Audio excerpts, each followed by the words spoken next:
الصلاة والسلام عليك. On a rainy fall morning, a man sings a Muslim holy greeting before Friday prayer. The quiet gives way to the sound of ducks as he sings peace and greetings upon the Holy Prophet Muhammad. It's calm here in the foothills of the Catskills Mountains, on this 50-acre farm where a group of Sufi Muslim men call home. It's also a beautiful area. It's, the landscape is gorgeous, and we're very happy to be here. Sidney is a small farming town. You can get a cup of coffee for $1 at the only diner around. Big smile. The men of the Osmanli Naksibendi Haqqani order came here 8 years ago to be closer to God, many of them converts. They learn to live off the earth. They bond as brothers while tending to the day-to-day chores of a sheep and cattle farm. And it was as brothers they carried fellow Sufi Amir Solosky's casket to a quiet spot, atop a hill overlooking the place he so adored. If something was ever happened to me, he's like, I want to be buried upstate. Yeah. That's where he wanted to be. And here in upstate New York, Solosky's body would lie in peace, or so it should have. Mr. McCarthy, I assume it's just semantics. It's a packed crowd in the Sidney Civic Center. Typically, town meetings are sparsely attended, but things have changed. Recently, people have been taking much more of an interest in local politics, both Muslims and non-Muslims. The topic of discussion at this meeting, local burials. Section 1, no person or entity shall cause the remains of a human being to be buried or establish a burial ground. A touchy subject, ever since town supervisor Bob McCarthy questioned the legality of the cemetery where Solosky was buried.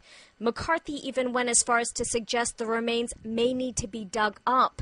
The issue quickly garnered ugly national attention, labeling both McCarthy and the town of Sidney Islamophobic.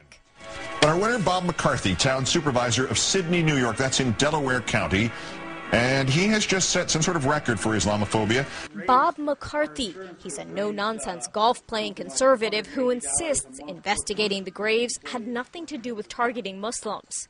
The only reason that Muslims are involved in this is because they buried somebody on their lawn, and nobody else around here does that. McCarthy backed off the issue. Turns out the cemetery had all the proper legal documents. But anger and embarrassment over the incident lingers in the town, and now it's McCarthy who's the target. Well, I think it's obvious you don't know what you're doing, Bob. The media attention has made a spokesperson out of Hans Haas. Calm and logical, he often asks pointed questions, challenging the town board that sought to defile his fellow brethren's graves. This is a matter of government. This is a matter of civil rights, and we're not going to just give it up like that. Allahu Akbar, Allahu Akbar. Ashhadu an la ilaha illallah. He sings the azan, the Islamic call to prayer. Friday afternoon's Jummah service is underway. Sufi men clad in colorful turbans gather to pray. A few women peer in from a back room. Did I get up for the sake of Allah, to live for Allah's sake? Overseeing the prayer is their sheikh, the group's religious leader. He moved from Manhattan years ago to build a place where men can practice Islam comfortably. Being a group of Muslims living in semi-seclusion, they expected suspicion. The FBI has even dropped in on them a few times. What they didn't expect was how the residents in the small town would band together to defend them. The issue of the cemetery ballooned into a mission to rid the town of corruption and bigotry. So I think it's caused people to think more, which I think is good. Some now make the trek up the hill to see the Sufi center called a Dergah. Nancy Gunn took up the invitation to come see a prayer service. She wanted to learn more about the culture she was standing up for. The outpouring of welcoming or inviting people to each other's homes, or you inviting us out here, it's bringing us together. And I hope this happens in all small towns, opens up our eyes and ears, that we're more similar than not. And you can even find Hans Haas in the town more often these days. He often drops by the diner to meet with folks about the next town meeting.